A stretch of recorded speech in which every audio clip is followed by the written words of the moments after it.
puis on croit que c'est le temps que j'aille te parler. On te regarde aller, ça peut plus continuer comme ça.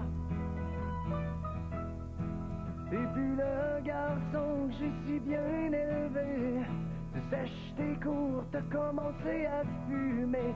Veux-tu bien me dire ce qu'on va faire de toi?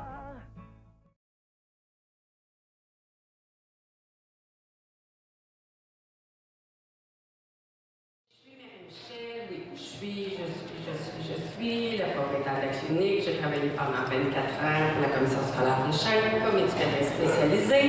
J'ai été directrice de l'organisme pendant ma Centre du Québec. Bon, fait que ça, c'est un petit peu mon parcours professionnel.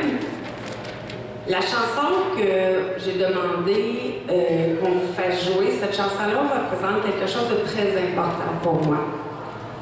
Tout à l'heure, Héloïse a parlé des tabous. On se fait dire un paquet d'affaires, mais moi, j'ai quelque chose à vous dire.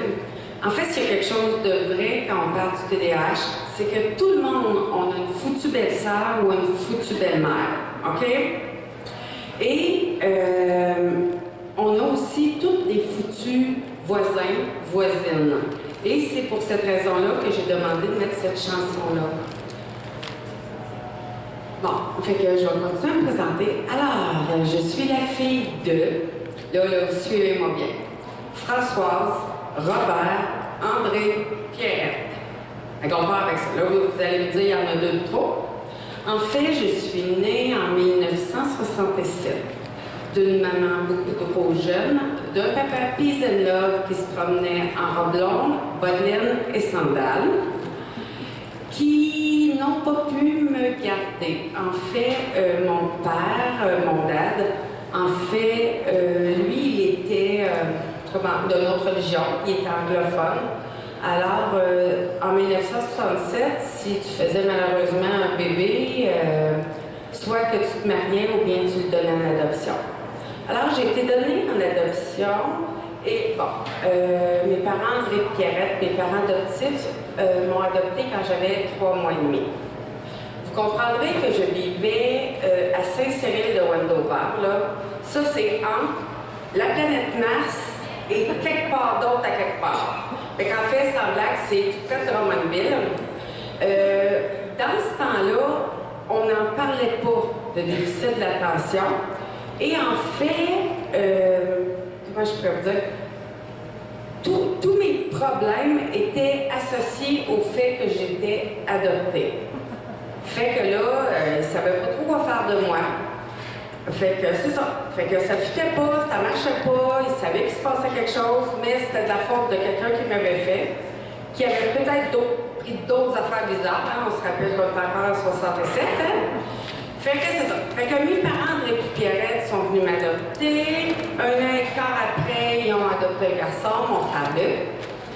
Et là, la vie a continué. J'ai fait facilement mon primaire. Un petit peu plus difficilement mon secondaire. Et tout à l'heure, je vais vous parler là, du cégep. J'ai eu des révélations au niveau de mes notes il y a 4 ans. Vous ne croirez pas ça. Bon, je vous ai dit que je suis la fille de. Je suis aussi une maman. Je suis maman de Charlène qui a 27 ans. Là, je suis supposée de voir des bulles. Tu dois peut-être dire non, ça se peut pas être trop jeune pour avoir une grande fille de 27 ans. Oui. J'ai une belle grande fille de 27 ans. J'ai 2 garçons, 23 et 21 ans.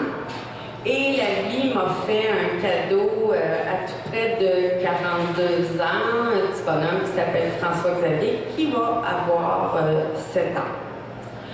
Et je vais être grand-maman une 4e fois dans quelques mois.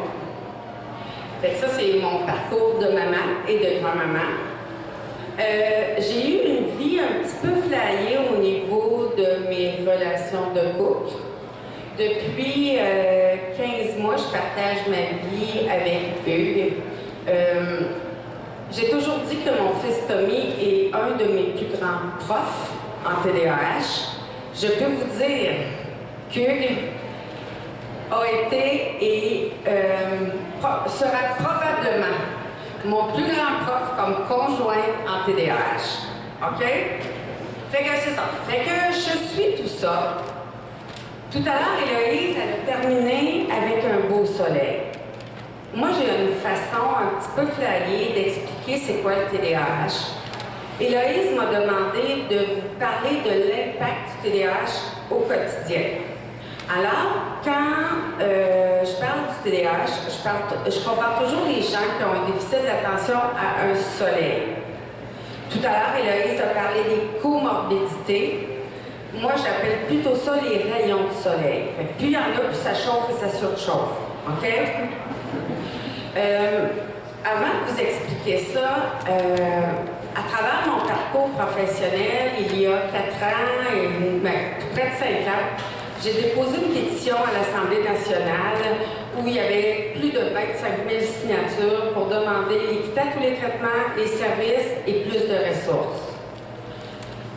Dans cette période-là où on a lancé la pétition, à un moment donné, je suis une des chanceuses au Québec qui a été beaucoup médiatisée. En fait, c'était pas moi qui était médiatisée, c'était la cause. Je vous dirais honnêtement que c'est pas moi qui ai choisi la cause du TDAH, c'est elle qui m'a choisi. OK? Alors, à travers le dépôt de la pétition et tout ça, à un moment donné, dans ma maison, j'ai Radio-Canada. Non, TVA cette fois-là. Alors, Josée Cloutier de TVA Estrie est dans ma maison. On parle du TDAH, on parle de la pétition et tout ça. Et là, suivez-moi bien. Fait que là, Marie, toi, pourquoi? Oui. Mes parents, André et Pierrette, qui sont dans ma maison à ce moment-là, c'est TVA et tout ça. Je suis assise sur mon divan. Et là, la journaliste Josée, elle dit à mes parents, Monsieur, Madame le maire, vous autres, vous vivez ça comment, le TDAH de votre fille? Mon père André, il est droit comme du béton armé. OK? Là, suivez-moi. La journaliste demande à mes parents, vous vivez ça comment, vous, là, le TDAH de votre fille? La caméra s'en vient sur moi. Mon père André de répondre, bien, en fait, nous, quand Marie, elle avait 7 ans, et moi, là, je les écoute puis je me dis, oh mon Dieu, il y a vraiment quelque chose qui me manque dans mon histoire de vie. J'ai la caméra sur moi et mon père de raconter que quand j'avais 7 ans, mes parents ont été convoqués à l'école, directeur, psychologue, enseignante. Et le psychologue de l'école à ce moment-là a dit à mes parents, Monsieur, Madame le maire, votre fille n'est pas fixée dans l'univers. OK? Fait que moi, mon diagnostic, c'est je suis pas fixée dans l'univers. Et là, quand mon père dit ça, j'ai toujours la caméra sur moi. Et là, je fais OK, je venais d'apprendre à 45 ans que j'étais pas fixée dans l'univers. Mon père de dire à ces 3 personnes-là, OK, on fait quoi avec un enfant pas fixé dans l'univers? Le psychologue a dit, vous devez la tenir serrée. Je vais avoir 49 ans dans les prochains mois. Mes parents sont dans les 80 ans et je peux vous jurer, mon père qui est droit comme du béton armé et qui me tient encore très, très, très serré. Je peux vous le dire. Quand je fais la nounoune, je le sais. OK? Fait que mon diagnostic à moi, c'est je ne suis pas fixée dans l'univers. Quand on parle de déficit d'attention, on parle beaucoup de génétique, d'hérédité et tout ça. Comme je suis intervenante depuis des lunes, à un moment donné, quand mes garçons, surtout Tommy, en fait, la chanson On jase de toi, d'après moi, a été inspirée de mon fils Tommy. À 6 ans, Tom il a reçu un diagnostic de déficit de l'attention. Et tout à l'heure, dans quelques secondes, je vais vous parler là, des rayons de soleil. Et à travers la présentation de mon soleil, je vais vous raconter un petit peu l'impact du TDAH dans ma vie. Alors, Tom a reçu un diagnostic, il avait à peu près 6 ans. Fred, lui, avait à peu près 5 ans. Ils ont dit, hey, on a une copie collée, on niaisera pas. Diagnostic pour le 2e. Ma grande fille Charlène, j'ai toujours dit, elle, que quand la vitesse a passé, elle n'a jamais embarqué. Fait elle est comme ça. Les gars sont comme ça, puis moi l'autre bord. OK? C'est pas vraiment évident. Les gens me disaient, Marie, t'as-tu ça, toi? Non, non, non. Moi, je suis juste pas reposante. T'es sûre que t'as pas ça? Ben non, voyons donc, j'ai pas ça. Mais tu sais, c'était quasi marqué dans mon front et dans mon dos. Comme je savais pas que j'étais pas fixée dans l'univers, c'était sûr que je pouvais pas avoir, en plus, un déficit d'attention. Suite à un coup dur, ça va faire 8 ans en juillet. Disons que ma vie, elle a été légèrement comme très intense. OK? Alors, il y a tout près de 8 ans, j'ai vécu quelque chose de pas mal plate dans ma vie et je me suis retrouvée à me shooter un petit peu de morphine, en tout cas. J'avais l'impression que je m'en shootais. Un moment donné, à mon réveil, il y avait une bébé rare assis au coin de mon lit parce que moi, j'avais décrété que je venais de finir ma vie là.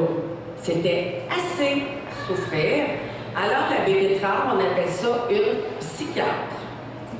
Et elle m'a dit, non, tu peux pas aller t'enlever la vie, voyons donc, Marie. OK, c'est pas correct, on va faire un pacte de vie. Moi, dans ma tête, ça faisait bien.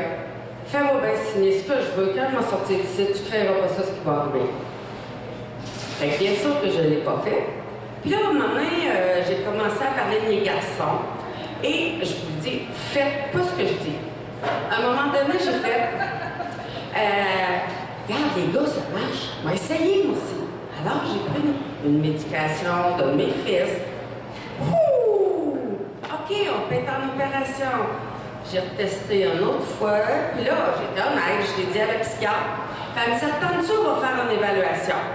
Ouais. Là, on se mettait à vérité en pleine figure, hein? Fais faire mon évaluation. Je vais le porter à la secrétaire. Une journée ou deux après, je reçois un appel de la secrétaire et elle me dit, Marie, tel psychiatre, elle t'a écrit un document, peux-tu venir le chercher? Ben oui, je vais passer aujourd'hui. Non, non, à quelle heure tu vas venir? Ben aujourd'hui. Non, non, à quelle heure tu vas venir?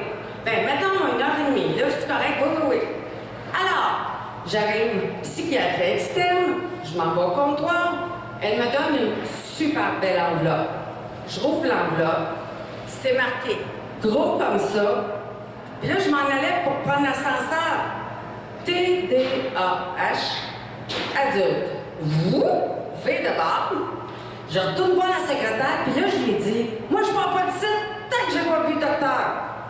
C'est pas ça, ma fille, qu'on voulait savoir à quelle heure tu viendrais. À ta minute, je l'avertis. Alors, le psychiatre, bien sûr, elle vient me chercher, puis je dis, t'es bien certaine que j'ai ça, toi? Ben, tu sais, Marie, moi. Puis ce qu'il faut que je vous dise, je crois que d'aussi loin que je me souviens, mon médecin de famille, elle a toujours voulu me traiter pour dépression, anxiété, alouette, OK? C'est drôle, hein? Depuis que j'ai eu mon diagnostic et j'ai mis des outils en place, ils veulent plus me traiter pour ça. Alors, je me suis retrouvée avec un diagnostic de déficit d'attention. En plus de ne pas être fixée dans l'univers, très moyennement. Puis là, tantôt, je l'ai dit. Là, à ce temps-là, là, je vous le dis, il n'y a plus rien qui fait effet. Donc, ça se peut bien que je dise quelques niaiseries. Non, je vais faire attention parce que je pense qu'en plus, je suis filmée. Et Héloïse, elle a toujours la bonne idée de mettre ça sur ses sites. Donc, on va faire un petit peu attention. Bon, je vous ai dit que je compare toujours les gens qui ont un déficit d'attention à un soleil. Si jamais vous le voulez, là, je ne vous donnerai pas lu, vous ne comprendrez pas, vous pouvez laisser vos coordonnées à Héloïse. Et je vais lui envoyer mon soleil de vie, puis elle pourra vous l'envoyer. OK? Fait qu'on part, vous êtes prêts? Déficit d'attention.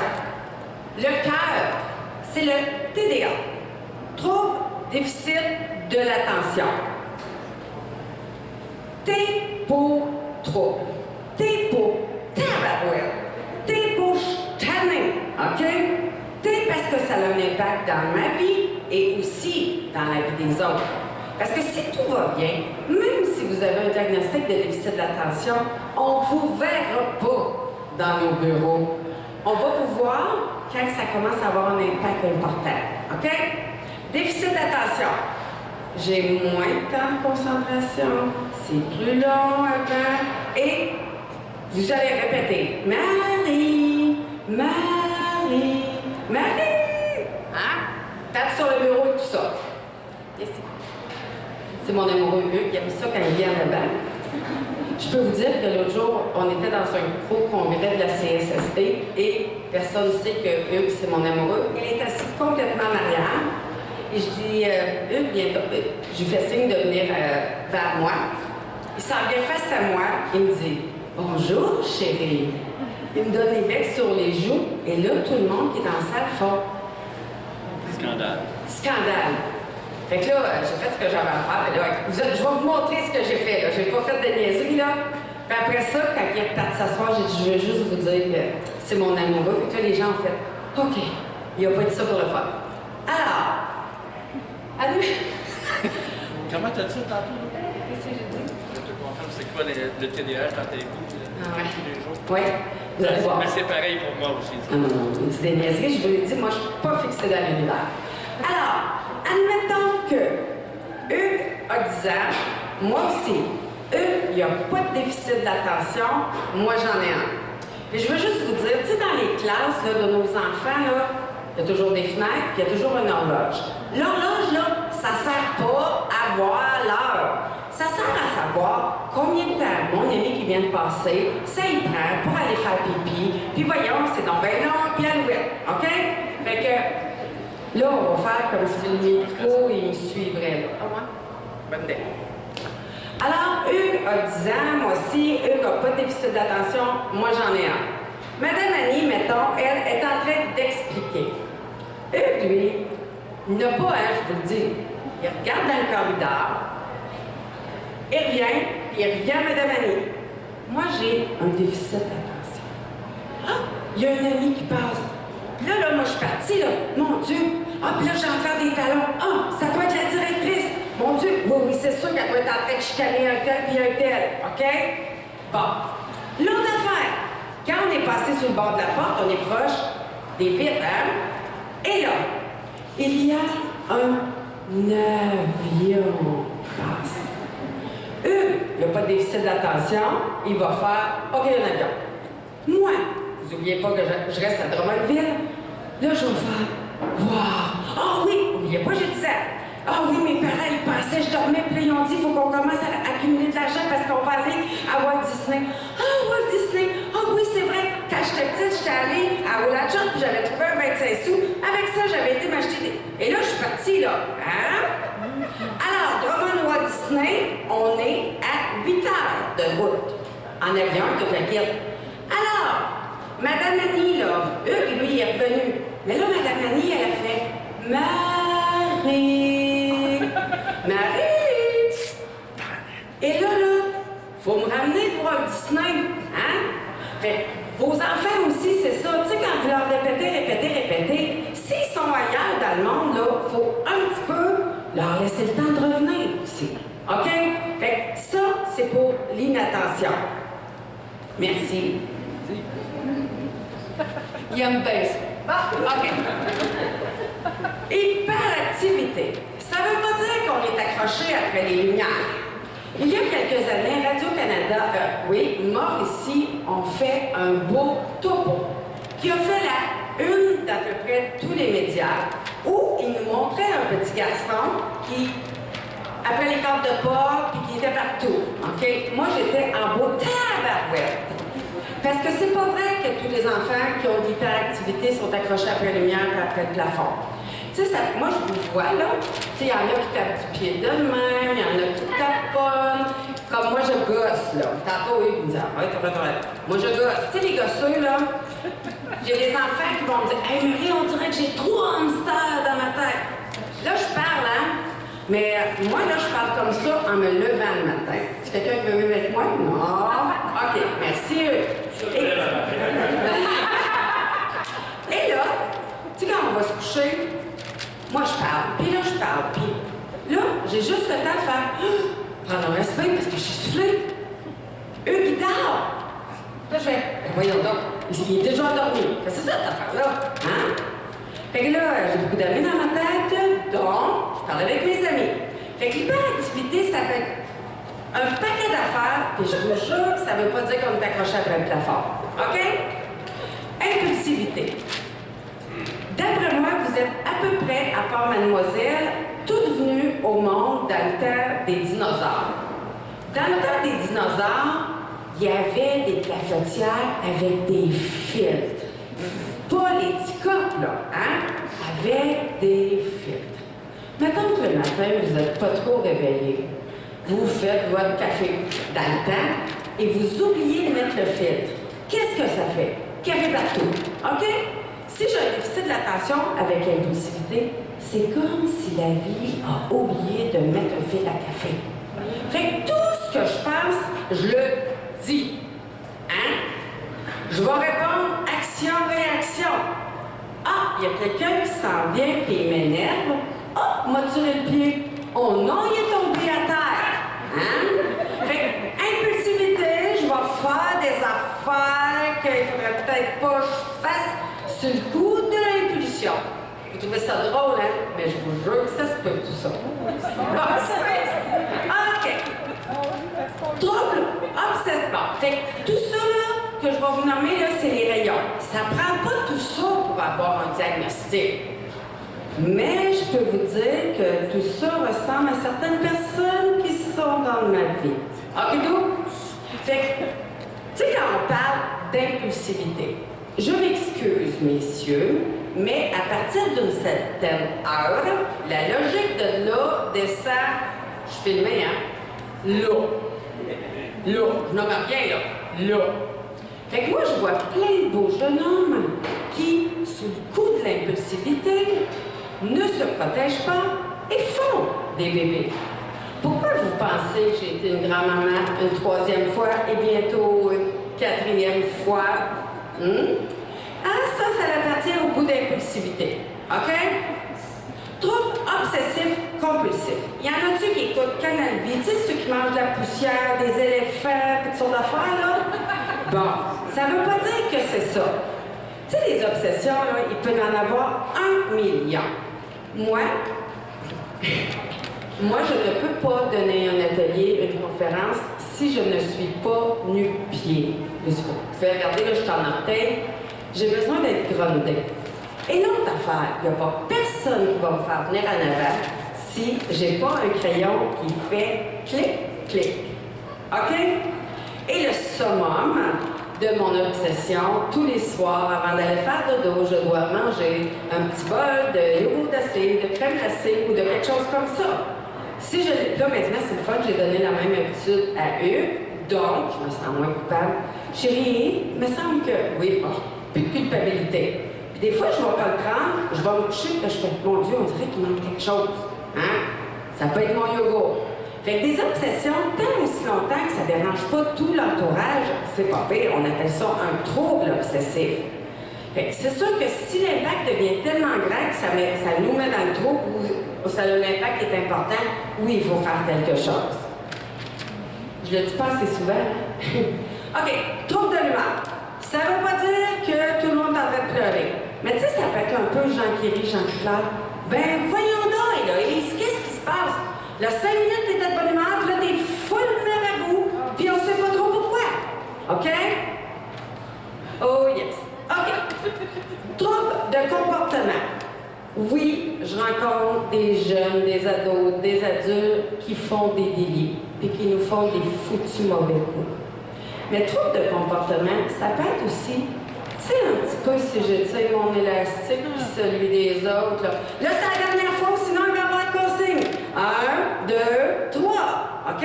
Fait qu'on va étirer mon élastique puis on va souvent étirer celui des autres. Jusqu'à temps que ça pète. Une fois pété, on est fait, là, hein?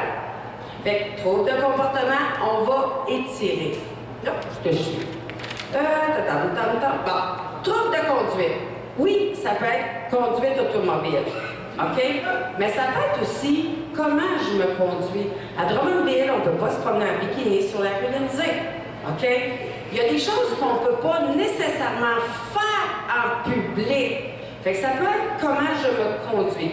C'est sûr que quand on parle de déficit d'attention, de conduite automobile, on a de la rage au volant, on a des ticketeux et compagnie, là, OK?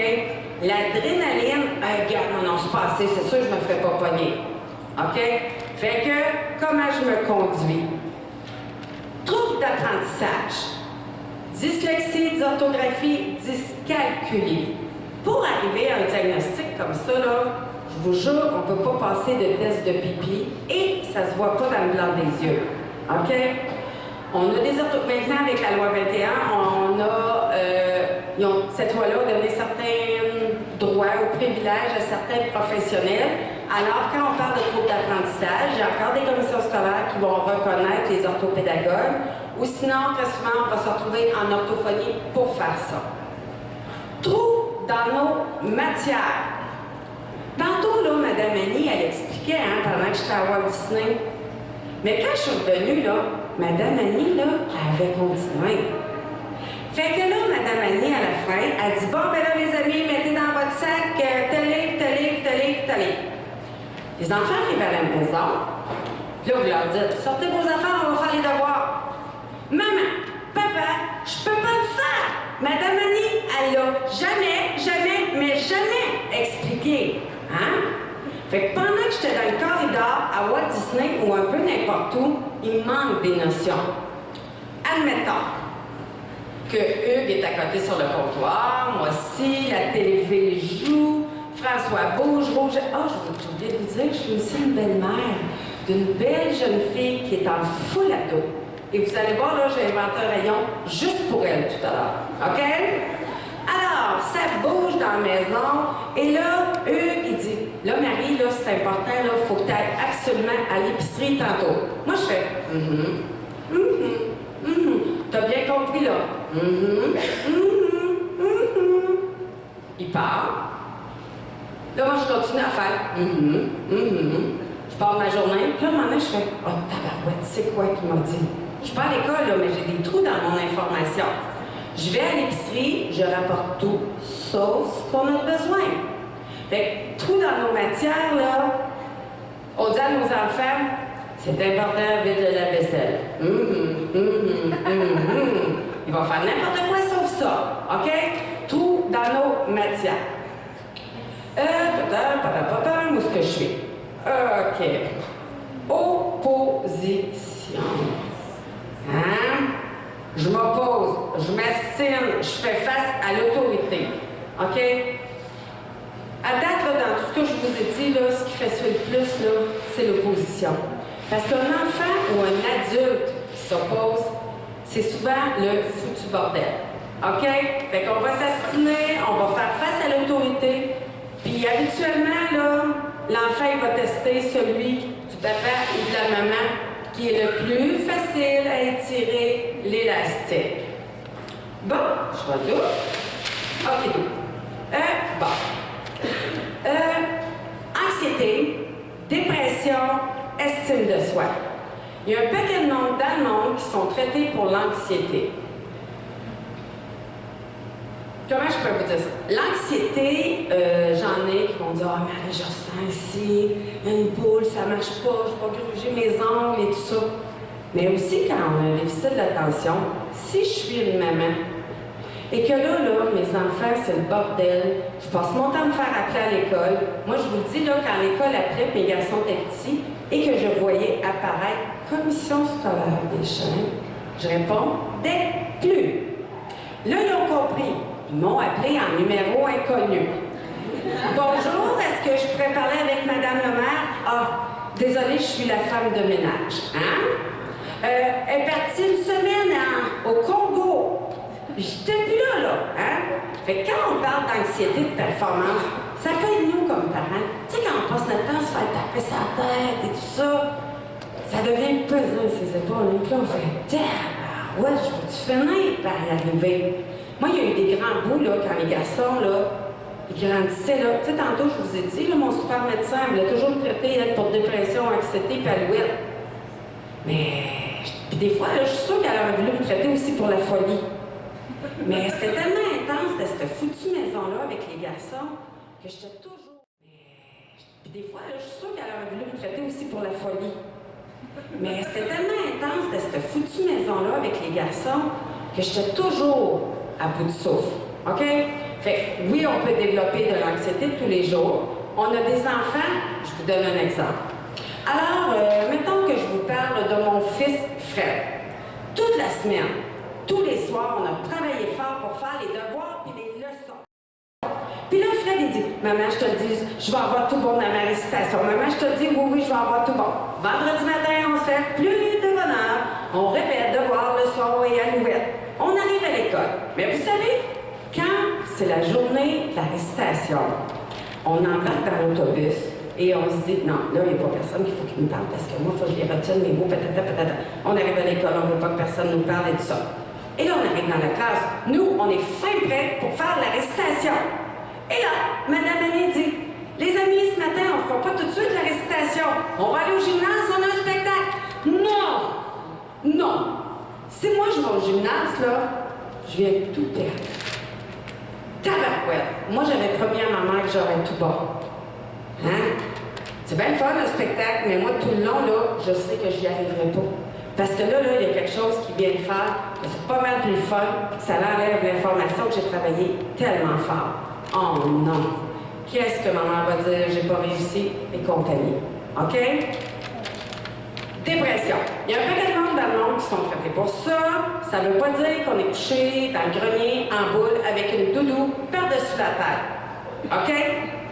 Quand on commence à pleurer, à être à bout, manger plus, manger moins, en passant, je vous jure que des émotions, ça se mange.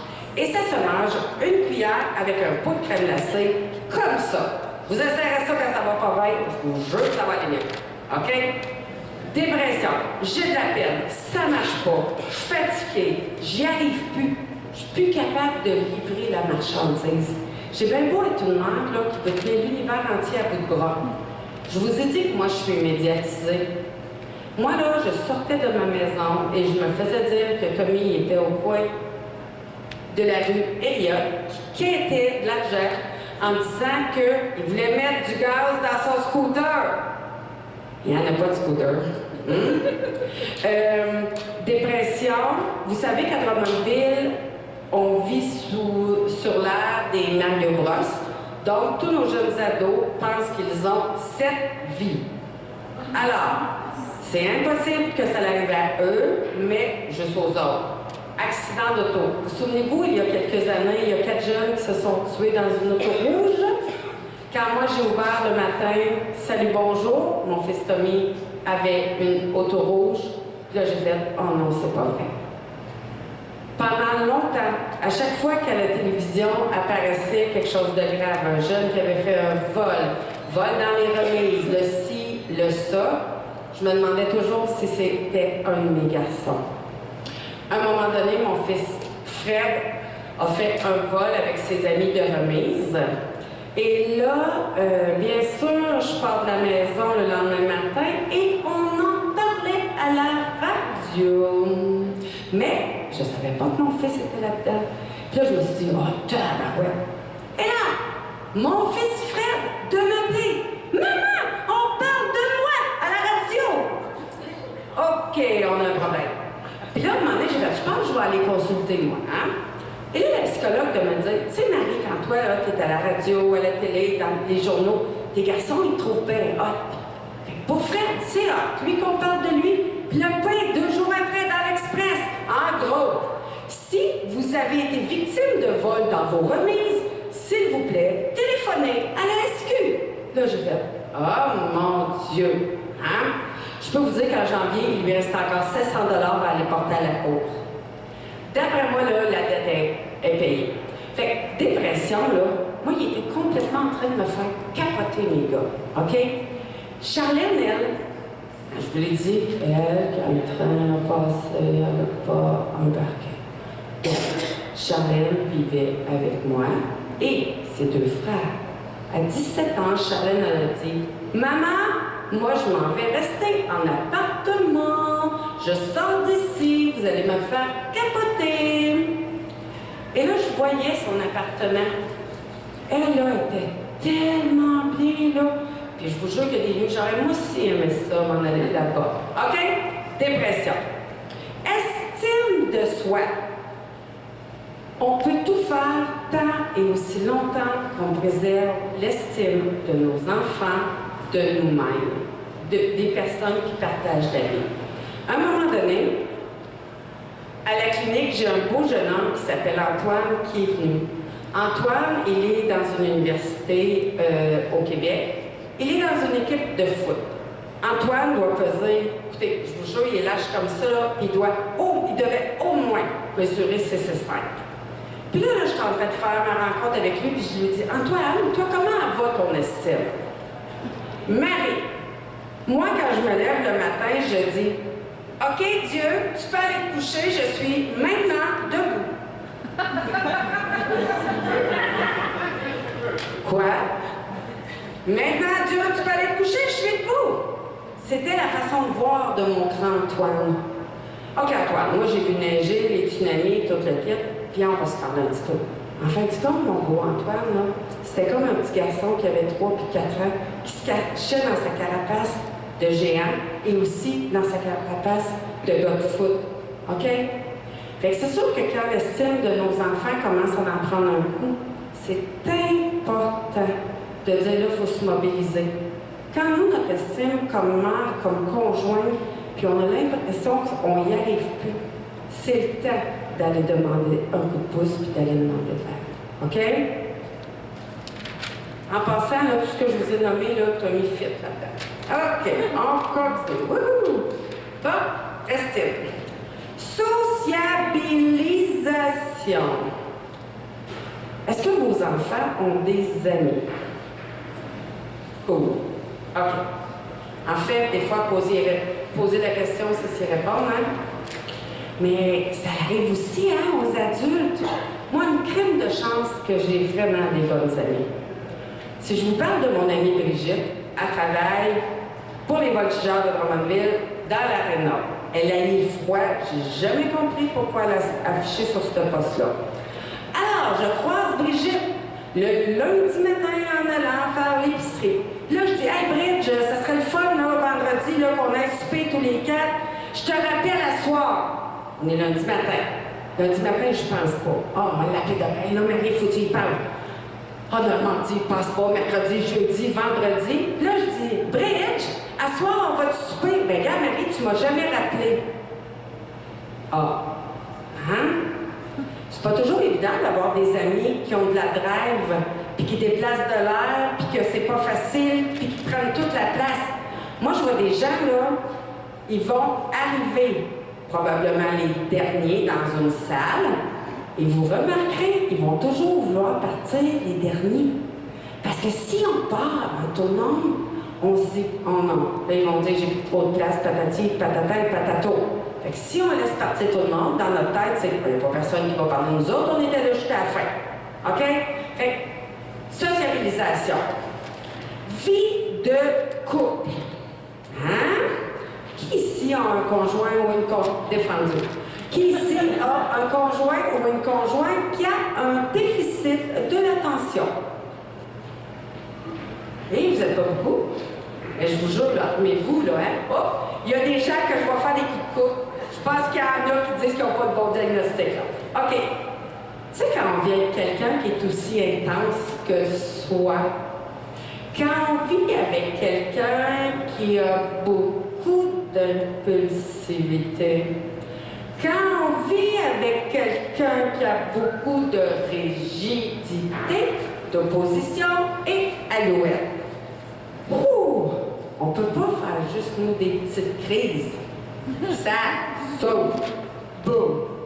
Et une fois que ça a fait boum, essayez donc de ramener ça sur le même plancher. C'est vraiment pas évident.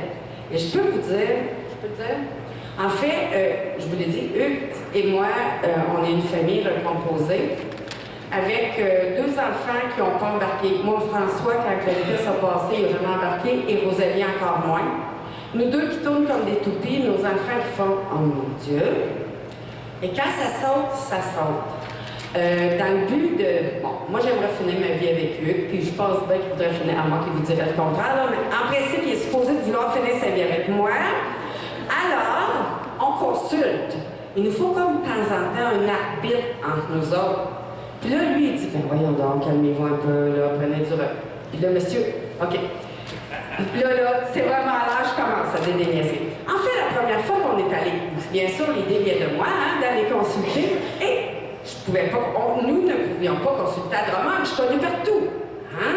Donc, on allait à l'extérieur de la ville, on s'en va à Saint-Hyacinthe, et en s'en allant, eux, de me dire, là, regarde, on ira pas là tous les semaines, hein, tu sais, je m'excuse, là, tu sais, les hommes, eux, ils sont plus rationnels. Puis moi, je fais, ah, tu t'en viens-tu? Bon. OK. Peut-être à rajouter. Alors, on s'en va vers Saint-Hyacinthe, on arrive, on sonne, et là, il y a un monsieur qui ouvre la porte. Il ouvre la porte, là. Excusez, là, ils sont en train de perdre le contrôle. Il ouvre la porte, le monsieur, il est en veston, cravate. Ah, quand Je suis rendu une vedette. Oh non! Monsieur Gélico. Fait qu'il ouvre la porte, le veston, cravate, tout bien checké, puis scié, plus ciré que les miens encore, ça. Puis tout mince pour le bout de cheveux. Oh boy. Là, toi, t'as dit qu'il y a 100 Moi, j'ai vu apparaître Oscar Bellemare dans les Symphoriens.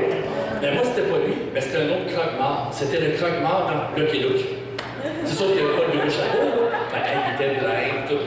Et là, il nous donne la main, il nous ferme la porte au nez, puis, ah oui, il nous donne la main, mais tu sais, un genre de main mouette.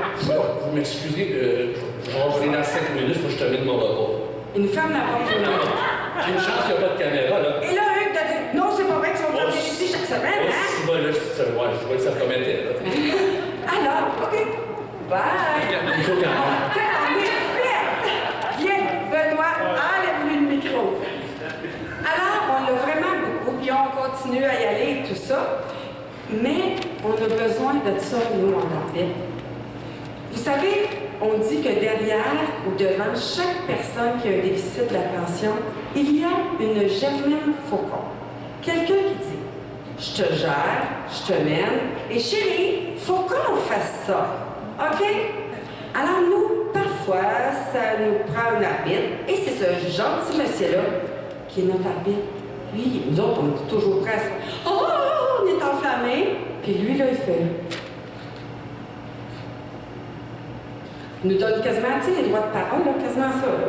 OK, Marie, c'est à ton tour. Cette semaine, c'est pas qui parle. La semaine prochaine. Tout. OK?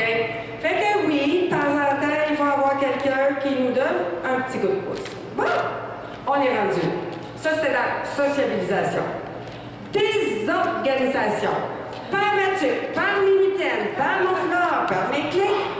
Il y a quelques mois, j'ai trouvé mes clés dans le frigidaire. Hein? J'ai aucune idée. Il était tombé dans ma boîte à lunch. Je mets ma boîte à lunch dans le frigidaire. Essayez donc de trouver les clés un matin quand bien sûr tu es toujours en retard. Hein? Alors, désorganisation. Vous savez, là, moi, mon téléphone, c'est un téléphone intelligent. Alors, depuis les téléphones intelligents, les compagnies qui nous envoient des codes, genre Cogeco, Bell, Électricité, ils disent « Là, Madame le maire, dans le but de vous faire sauver 2 $ par mois, nous allons vous envoyer les factures par téléphone. » Moi, je reçois à peu près 500 messages par jour. Donc, si le compte est rentré à 6 heures le matin, ouh! Quand on a un déficit d'attention, si on le voit pas, on le sait pas. Hein? Fait que là, à un moment donné, j'arrive à me servir de mon cellulaire, puis capable. Il disait, c'est le numéro que vous pouvez composer, c'est le numéro d'urgence ou Belle Mobilité. Faites le 32, appel à Belle. Puis là, le monsieur, il me dit, oui, il dit, je suis content que vous me rappelez, vous êtes enregistré, oui. Écoutez, j'appelle pour prendre une entente de paiement. Demande quoi? Demande votre téléphone. Comment ça, mon téléphone? Mais il dit, on vous a envoyé une facture. Moi, mais je l'ai payé il n'y a pas longtemps. Non, ça faisait 3 mois. Oh, hein? Si on ne le voit pas, on ne le sait pas. OK? Désorganisation. Je vous ai dit, maintenant je leur dis, envoyez-moi ça par papier. Alors, dans une ancienne vie, il y a quelqu'un près de moi qui me dit, là, Marie, il faut absolument que tu ailles payer le compte d'hydro à la banque. On sait qu'on a un déficit de l'attention, on a le sens du plaisir très développé. Moi, parmi mes trous dans mes matières, je ne sais pas ce que 8 x 7 fait. Fait que je vais faire 7 x 7, 49, 50, Alors, je dois aller payer l'hydro à la Banque Royale. Arrive à la Banque Royale, il y a 10 personnes devant moi. 5 minutes chaque, ça fait 50 minutes. Pensez-vous que moi, ici, j'ai le temps d'attendre? Je vais lever les talons. Là, bien sûr, je mets la facture sur le siège à côté de moi. Bien sûr, je mets les freins un peu trop vite, ma valise de travail déboule dans tout ça, ma sacoche à l'envers et à l'ouette. Et là, toute la journée, je fais « Là, Marie, oublie pas d'aller payer le compte. » Anxiété. « Là, Marie, oublie pas d'aller payer le compte. » « Oh, Marie, blablabla. » Bien sûr, je pars. Tu sais, là, il reste 30 secondes pour que la banque est encore ouverte, mais je dois avoir le temps d'y arriver. J'arrive à la banque, fermée. Bon, là, Marie, tu caches le plus loin possible cette facture-là, parce qu'il ne faut pas qu'elle soit trouvée. Et là, j'arrive à la maison. La personne avec qui je partageais me dit « Marie, est-ce que tu es allée à la banque? Il ne m'a pas demandé si j'avais été payée l'hydro. Il m'a dit « T'as-tu été à la banque? Anxiété. Là, Marie commande, vas-y demain matin, tu sais qu'en plus, c'est la dernière journée, t'appelleras. Et là, hein, désorganisation. Procrastination. Je vous jure, faire de la peinture à Hugues. Si jamais il y en a qui sont peintres, là, laissez-nous votre carte à la couette. OK? Procrastination. Je remets à demain ce que je peux faire aujourd'hui. Tantôt, tout à l'heure, plus tard. Attends, ça sera pas long dans 5 minutes. Je te le promets que ça va être fait en fin de semaine. Hey, mais là, on a un appel de quelqu'un. Hey, Marie, on va-tu faire ça? C'est sûr qu'on aime bien mieux. Si jamais là, vous êtes obligé de faire des papiers et tout ça, quand j'ai fait mon cours de lancement d'entreprise, ma coach en entreprise, elle m'a dit là, Marie, tu vas donner la picote à tes dossiers. Bon, une autre affaire. La picote au dossier. Là, elle me dit à chaque fois, Marie, tu vas prendre un dossier, tu y fais un petit picot rouge. OK, non, je ne pas. Je fais le picot rouge, je le mets à côté. 10 minutes après, je le reprends, je fais un autre picot rouge. Puis là, tu vas voir à la fin de journée, tes dossiers là, qui ont le plus de picots possible, là, c'est vraiment ceux-là que ça pue au nez de le faire. OK? Fait qu'on va remettre, puis vous allez voir que ça nous fait prendre conscience de des affaires. OK. Difficultés professionnelles. Vous savez, là, c'est toujours la faute des boss, hein? En fait, c'est leur problème à eux, s'ils veulent qu'on commence à 7h30. Moi, je suis en opération à 9h. Fait que moi, c'est sûr que je ne serai pas encore réveillée, hein? Le boss s'est dit, c'est la dernière journée avant, il faut que tu remettes peut-être. Hey, là, on va travailler toute la nuit. Hein? Travail encore. Hein? Il y en a toujours un qui nous énerve dans le gang, hein? Hey, c'est pas de notre faute, il devrait me changer de corps de travail, lui, il m'énerve l'entité. Mon Tommy, à un moment donné, il travaillait à la Casa du Spaghetti à Drummondville et il était au dessert. Dessert veut dire, je regarde l'image et je fais pareil. Dans ce restaurant-là, à un moment donné, il y a quelqu'un qui a fait une triple commande de crème glacée. Alors, le boss va voir Tom et dit, Tom, pour une semaine, il y a beaucoup trop de crème glacée, tu vas mettre 2 boules. Non. Oui, non. C'est ça, je fais ça. Ben, je peux vous dire que Tommy, il fait plus de dessert à la Casa du Spaghetti. OK? On va s'astiner. Bien sûr. C'est nous autres qui avons toujours raison. Nous, on la connaît, notre job, même si c'est le boss qui l'a inventé. Et moi, je dis toujours aux gens, si vous n'êtes pas capable de vous lever le matin, tabarouette, trouvez-vous une job de 3 à minuit. De toute façon, vous savez que vous ne dormez pas avant 2 heures le matin. Adaptez donc pour que ça y aille un petit peu mieux. OK, ça tourne. OK. Consommation de substances. Drogue, alcool, boissons énergisantes. En janvier 2015, moi, mon fils Fred a goûté, en fait, mes 2 garçons ont goûté à la délinquance et à beaucoup d'autres choses. À un moment donné, mon fils Fred, dans son cou, là, c'est marqué « Liberté ». Sur ses jointures, c'est marqué « Game over ». OK? Mon fils Fred m'invite à dîner un midi et commence à me dire « Maman, là, qu'est-ce que tu fais de ta vie? Comment ça, t'as de l'argent même? » Inquiète-toi pas. Maman, là, moi, là, je travaille pour une entreprise, ça fait 20 ans qu'ils sont à Drummondville. OK, tabarouette, c'est où tu travailles? Ben, en fait, là, il faut que tu comprennes, là, regarde, maman, là, ça fait 20 ans. Puis, maman, Tom aussi, il fait la même affaire, mais pour un autre. OK, qu'est-ce que tu fais de ta vie? Ben, le soir, là, vers 7 heures, là, je reçois une coupe de cellulaire avec des sacs de toutes sortes de patentes. Puis là, je vais livrer, les gens m'appellent, je leur vends de la drogue, patata. Ouh! Et là, ils payaient mon dîner avec ça, hein? Mais il y avait de l'argent, s'il vous plaît. En s'il vous plaît. Puis quand il m'a dit que Tom faisait la même affaire, mais pour un compétiteur, sacré fesse, c'est hot, hein, comment? Tu sais, là, moi, des fois, je vais à des endroits, puis les mères disent « Ah, mon fils, moi, il est à l'université, il est en train de faire, Ah, moi, les biens, il dit de la drogue! Yahoo! OK? Fait que ça, c'était comme début janvier. Eux venaient de revenir dans ma vie, ça faisait 2 mois et demi. À un moment donné, mon fils Fred doit aller voir le médecin de famille. Et Fred était d'une humeur exécrable. Il n'avait pas dégelé puis décongelé, ça faisait une tabarouette de journée. Je ne peux pas vous dire ça faisait combien de temps qu'il n'avait pas dégelé. On arrive au bureau du médecin, il me dit « Toi, tu restes là. » OK. Puis il commence. À côté de moi, il y a une madame qui est à peu près dans les 78, ou peut-être 70 ans. Elle me regarde comme si j'étais la paix des mères. Et là, il y a quelqu'un d'autre qui est assis un petit peu plus loin qui est venu à la clinique. La famille qui sont venus à la clinique, ils se sont baissés tous les deux les yeux. Tu sais là, on jase de toi là. La madame me regardait avec un air, et moi de dire, le voulez-vous? Je vais vous le donner. Fou! Elle s'est rebaissée la tête comme ne plus entendu parler de l'après-midi. Et là, mon fils Fred est demandé. Frédéric, demandez au bureau de... Il s'en va là. Et là, je suis assis. Puis, il y a plein de monde là. Moi, je suis là avec plein de monde aussi. Et j'entends béding, bédang, bédogne et bédogne.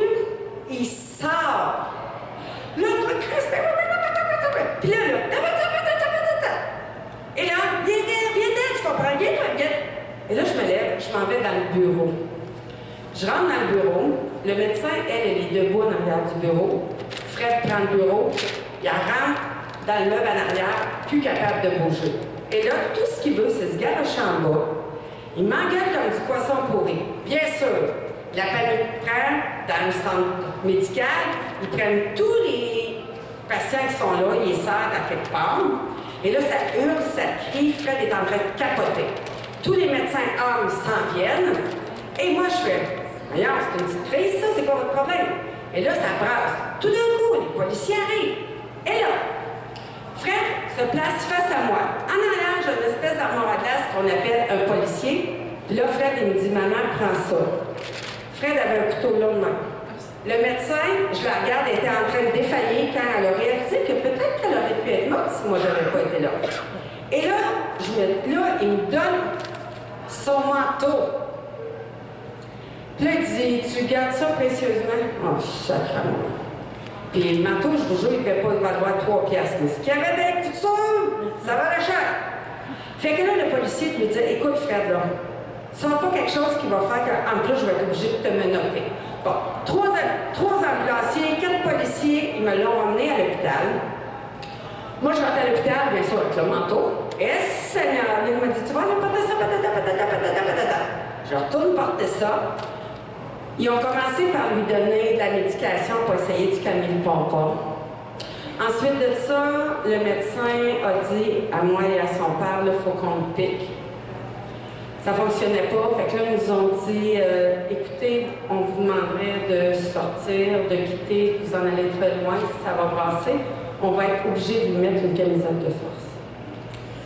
Alors, ils ont fini par lui calmer le pompon. Ils l'ont gelé d'à peu près, je ne sais pas combien de médicaments. Il était tellement intoxiqué que ses reins étaient en train de sécher. Il a été là quelques jours. Bien sûr qu'il a été mis dans une unité d'intervention pour protéger les autres de lui, mais pour se protéger aussi. Parce que le matin, quand on est allé chez le médecin, il n'a pas eu le temps d'aller porter ses cochonneries. Donc, on savait qu'il y avait du monde en haut qui apparaîtrait. Suite à ça, il y a un policier qui s'est présenté à l'hôpital et qui a dit, puis moi bien bien sûr, quand je suis arrivée, j'ai donné au papa des gars le couteau. Moi, je prends pas ça. Les policiers reviennent, ils demandent à nous voir, moi et le papa. Et là, ils disent au papa, toi, tu as des armes à feu chez vous. Tu es en sécurité, les balles sont à bord, patata. Le policier demande à voir le couteau, je l'ai plus. Et là, le policier me demande d'aller chercher le manteau. Manteau rentré, il a pris le couteau, il a ouvert tous les espèces de coutures et compagnie. Et vous n'avez pas l'idée comment il a rendu du stock de couture. OK? Fait que mon fils s'est retrouvé en overdose. J'avais de la misère à me regarder à ce moment-là dans le miroir, et je me disais, où c'est tabarouette que j'ai manqué? Tu sais, là, quand on parle des jugements, là, OK, je me suis séparée, si j'étais restée avec le papa, crime, ça aurait peut-être été mieux, patati, patata.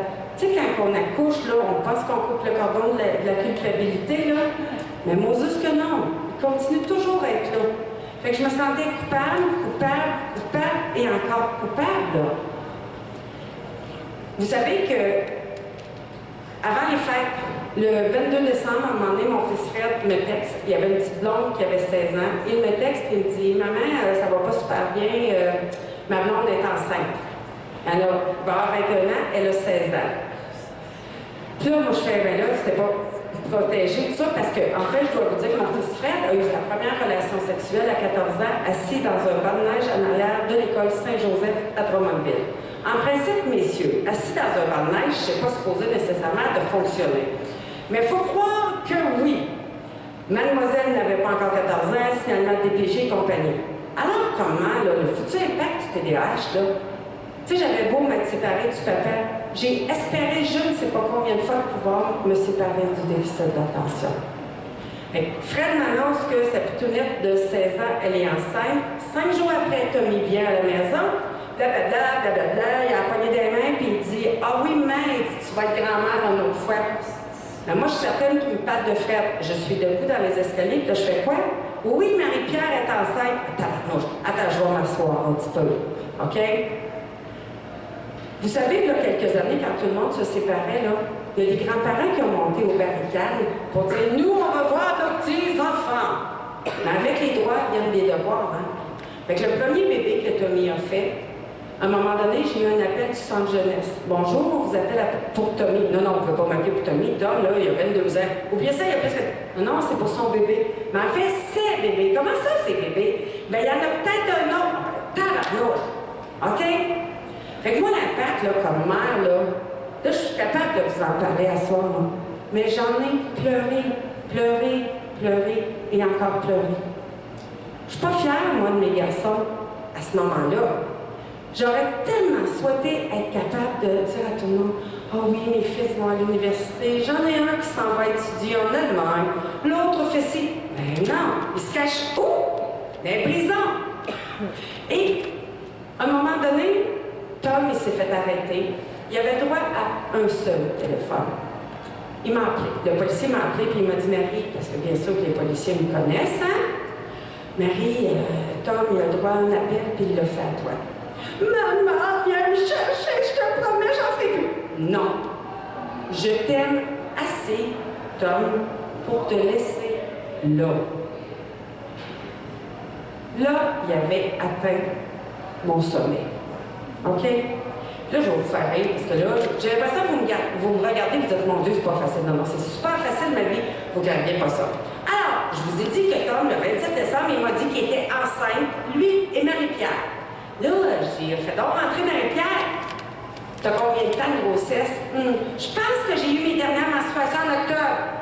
Hein? Tu sais, les petites filles, là, ils prennent la pilule en continu, puis à Alouette, ils savent pas quand ils ont été menstrués, puis ainsi de suite.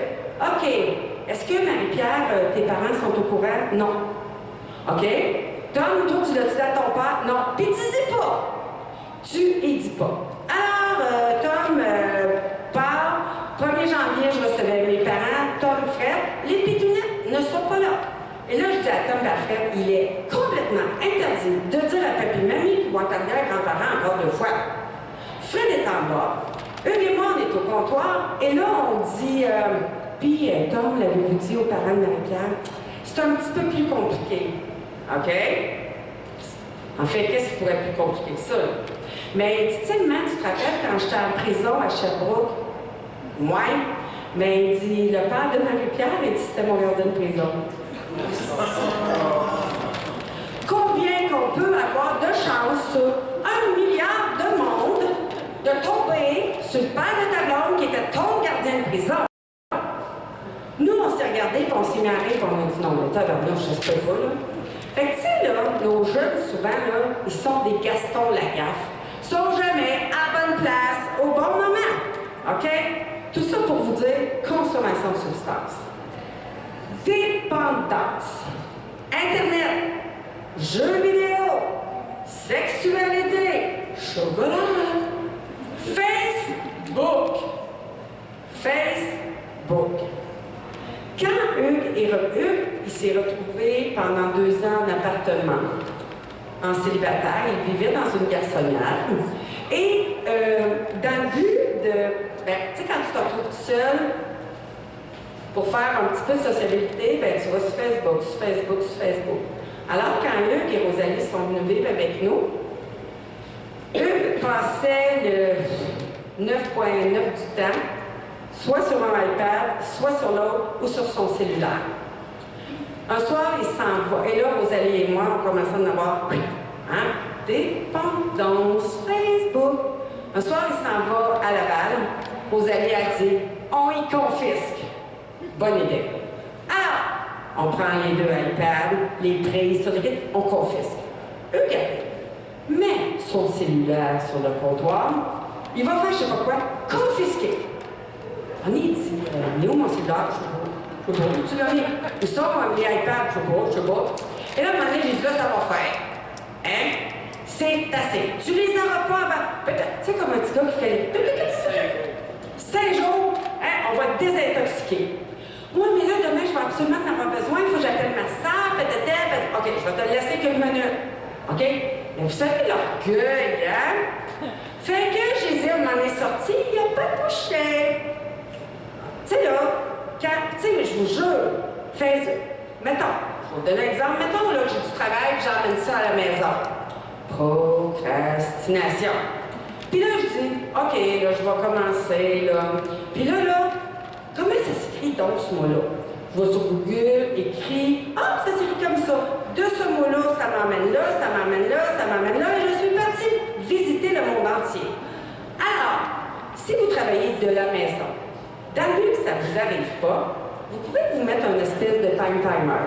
1 demi-heure de travail, 10 minutes de Facebook. Ou bien, vous enlevez tous les fils Internet. Vous faites votre travail et quand vous aurez fini, vous irez corriger vos choses. OK? Je suis rendue. OK. Bon, ça, c'est dépendance. Rigidité.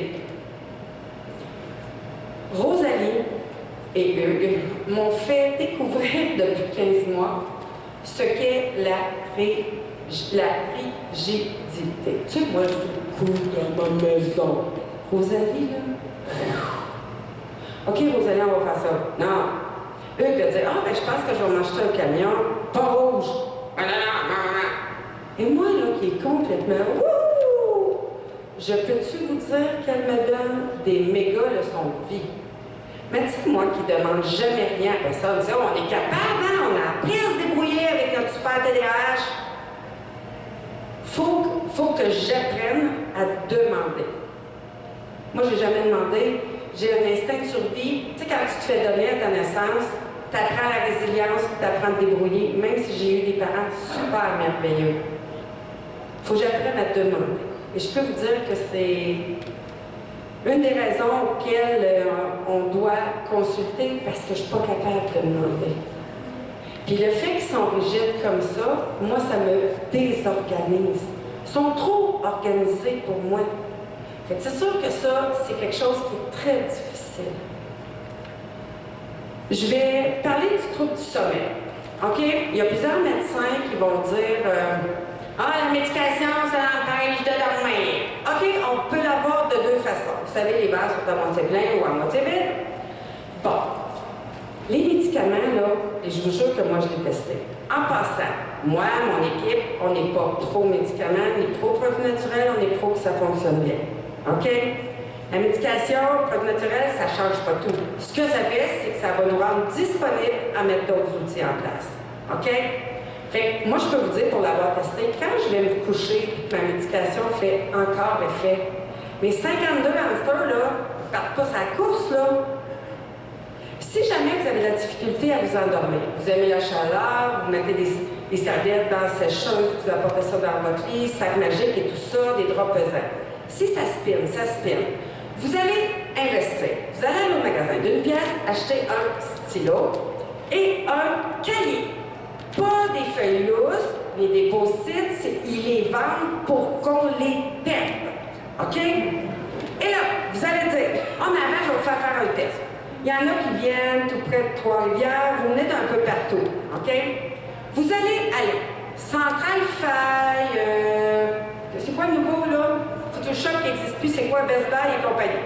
Vous allez aller avec vos amis, il y a seulement une personne qui rentre. Allez pas de Drummond, là, je t'avais d'avoir des maisons de bord. Fait qu'allez ailleurs. Là, vous laissez une personne rentrer, toutes les autres, vous restez là. Vous allez aller voir les vendeurs. Vous allez aller leur demander qu'ils ouvrent toutes les télés à des postes différents, des volumes différents et des langues différentes.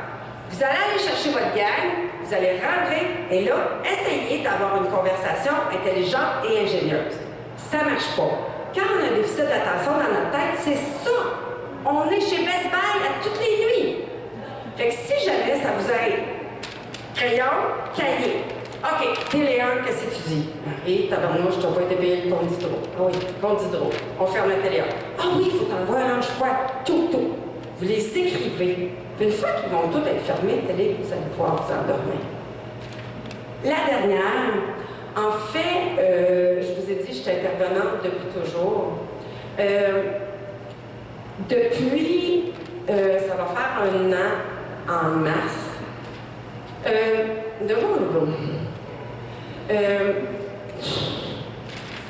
Aller jusqu'à 1 an, je ne l'avais pas ajouté dans le soleil de vie. Ce nouveau rayon-là, on appelle ça des pensées ou des tentatives de suicide. En mars dernier, ça va faire 1 an, ça faisait 1 an et demi qu'on aidait une belle jeune fille qui avait 15 ans. Ses parents avaient été tous les deux à la guerre, à l'armée, tout ça. À un moment donné, je peux la nommer, elle se nomme Chanel. Ses 2 parents, son père, Sylvain, c'était extrêmement difficile son retour de la guerre et tout ça. À un moment donné, il est rentré dans la maison, Chanel écoutait un film de guerre, il l'a ramassé, il l'a sacré dans le mur et c'est devenu le bordel. Elle s'est retrouvée en choc post-trauma. Les anciens combattants nous ont demandé d'aider Chanel et sa famille. Ce papa-là, Sylvain, pendant 1 année scolaire complète, il a resté chez ses beaux-parents avec Chanel pendant que maman était à Québec avec les 2 petites. Avec les parents de Chanel et Chanel, on avait une entente qui disait que quand Chanel pète une coche, il y avait un ou ses 2 parents, toujours 1 ou 2, qui montaient en haut dans sa chambre pour pas qu'elle fasse des nononeries. Chanel avait extrêmement de colère en dedans d'elle, énormément d'impulsivité. Alors, un dimanche matin, la panique pogne, maman contre Chanel ou Chanel contre. Isabelle décide d'enlever le cellulaire. Bien sûr, enlever le cellulaire à une ado de 15 ans, c'est la fin du monde. Chanel pogne les nerfs, monte en haut dans sa chambre. Papa dit à Isabelle, allez, regarde, la crise, attends, je te fais couler un cup de café, tu y vas après. 2 minutes plus tard, Isabelle était montée et Chanel avait commis l'irréparable. Il y a eu mort, il y a eu mort cérébrale. Puis, bien sûr qu'elle a été emmenée à l'hôpital, de l'hôpital au CHU à Sherbrooke. Ça, c'était le dimanche. Le lundi matin, moi, les anciens combattants m'ont appelé pour me dire ça. Elle n'était pas encore décédée. J'ai appelé Sylvain au CHU et je lui ai demandé, est-ce que vous allez être obligé de la débrancher? Et il m'a dit, Marie, Chanel, parce qu'elle avait encore plein d'organes vitaux qui étaient encore en vie, il m'a dit, Chanel va décider au moment où elle va quitter. Dans l'après-midi, vers 3 heures, j'ai reçu un message texte, comme de quoi Chanel, elle était partie. Et vous savez,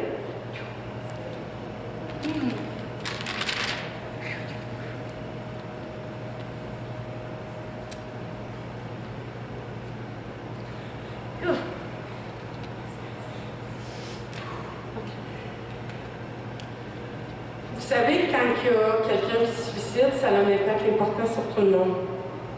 Alors, Hugues et moi, on s'est retrouvés au salon funéraire avec une gang de jeunes, parce que Chanel, elle faisait du cheerleading, c'est pour ça que son père était à Drummond avec elle durant un an. Il y avait plein de jeunes.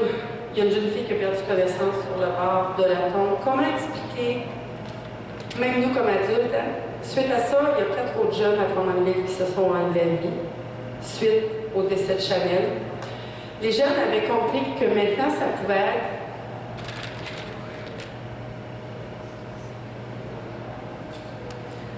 les jeunes avaient compris que ça pouvait être une option qui était extrêmement facile pour arrêter de souffrir.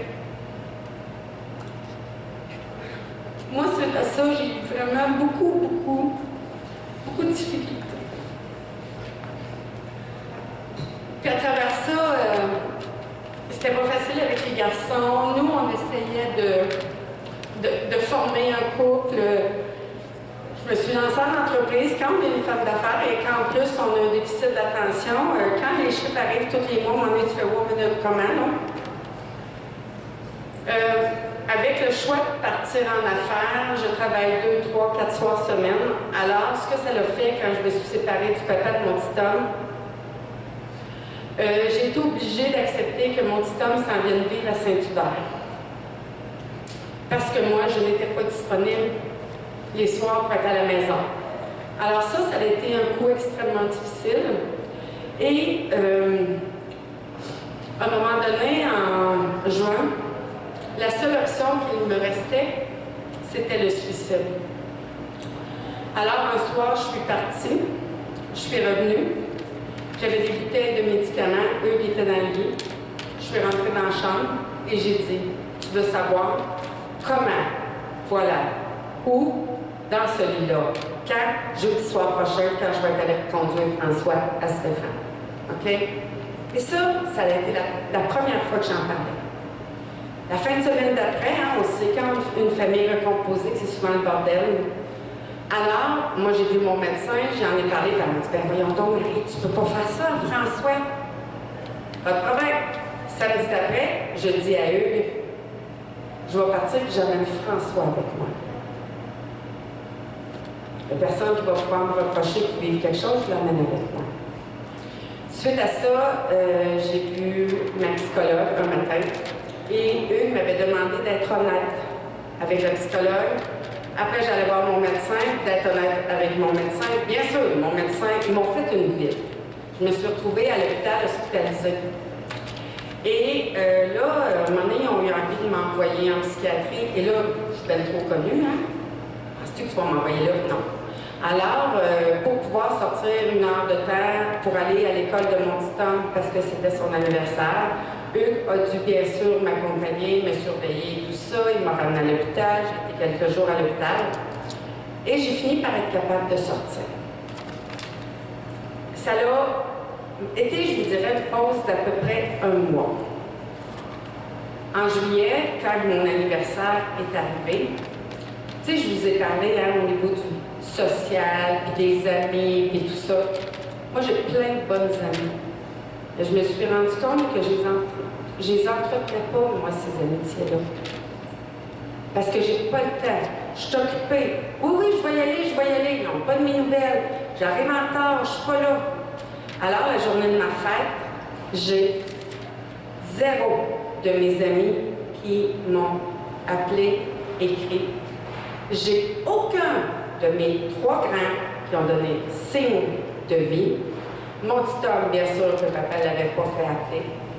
Alors, en début d'après-midi, je suis partie, j'ai erré dans la ville.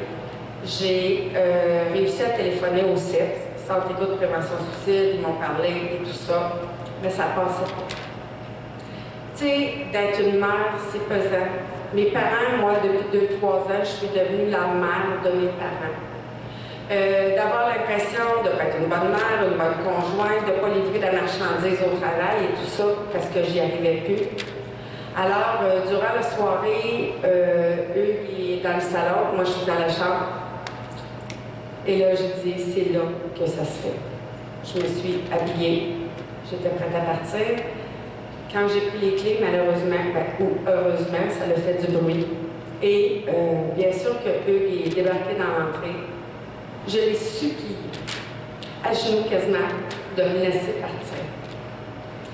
Je l'ai supplié parce que moi, je ne pouvais plus passer au travers de tout ce qui se présentait. Je voulais en finir du TDAH. J'en avais là. Je ne sais pas combien de fois je disais, laisse-moi partir, je ne suis plus capable, je ne peux plus, je suis trop fatiguée, la vie, je taboute. Dans toutes les sphères de ma vie, j'avais l'impression que ça ne fonctionnait plus. Et là, Hugues a dit, il est hors de question. Il s'est quasi assis sur le bord du lit. Et là, à ce moment-là, j'ai dû apprendre à prendre soin de moi. Oui, je reste la fille de. Oui, je reste la mère de, la grand-mère de, la conjointe de, la belle-mère de, la directrice de. Mais j'ai dû apprendre à prendre soin de moi. Moi, Marie, qui n'a jamais appris, parce que quand on a un TDAH, on a un cœur grand comme le monde, puis on veut donner. En fait, ce qu'on veut, c'est souvent compenser nos différences. Fait que, c'est ça. Voilà. Ce que je veux vous dire en terminant, mes garçons, mes grands, vont bien. En fin du compte, la pitoune de 16 ans, c'était pas Fred, le papa. Donc, elle s'est poussée. Yes! OK, on vient d'en sauver un. Non, puis mes garçons ont été médicamentés, hein. Fait que Fred, il se fait aider toujours. Mon beau Tommy, qui va avoir 23 ans, jeudi, il va savoir si c'est un bébé garçon ou un bébé fille. Hier, il m'a fait... Voilà. Hier, il m'a fait un beau cadeau. En venant dans la journée, il m'avait appelé et il m'a dit, il m'avait laissé un message. Là, maman, il faut que j'aille chercher des pilules parce que je ne vous ai pas dit qu'il y a eu un super accident d'avion. Pas d'avion. D'autres envoyeurs. Là, il dit, je m'en vais voir Linda, là, puis probablement, il faut que je prenne des médicaments, puis j'ai pas d'argent.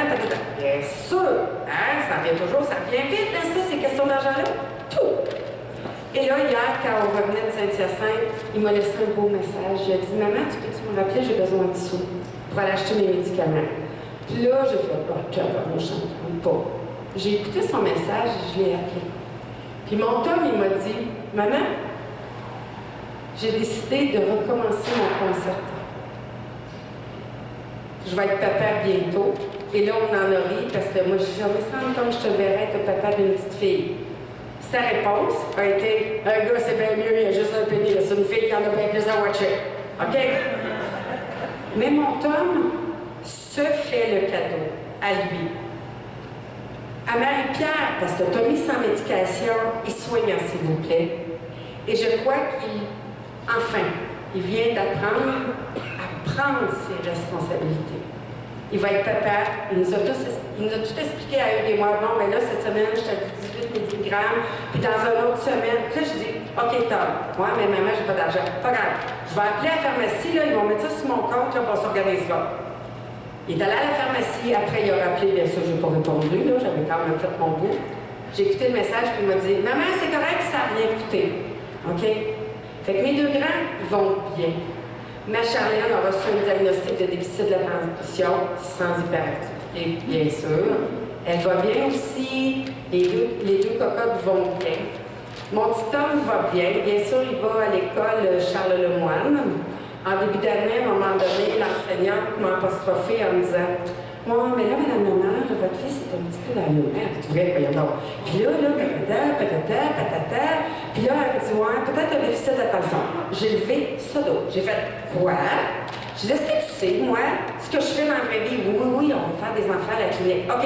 Puis toi, comme prof, tu dis à moi que mon fils a probablement un déficit d'attention. Tu peux pas me dire ça. Ouh, ça l'a calmé. Une semaine et demie après, on se fait un mot, c'est drôle, tout va bien maintenant. Puis quand je suis allée, il y a 2-3 semaines, elle dit « Ouais, Marie, je pense qu'on va s'enligner un petit peu vers ça. C'est correct, on va faire l'évaluation, on traversera le pont. » Fait que je veux vous dire que même si c'est pas facile à vivre au quotidien le TDAH avec tous les sphères de cette vie-là, que maintenant, je vais avoir 49 ans, je me réalise. Je peux dire que même si c'est pas toujours facile, je vis une belle vie. C'est compliqué, mais Mes enfants vont bien, j'ai une belle petite couple, mes parents vont bien. Fait que, je peux vous dire que même avec le TDAH, on peut avoir une crème de belle vie. Voilà.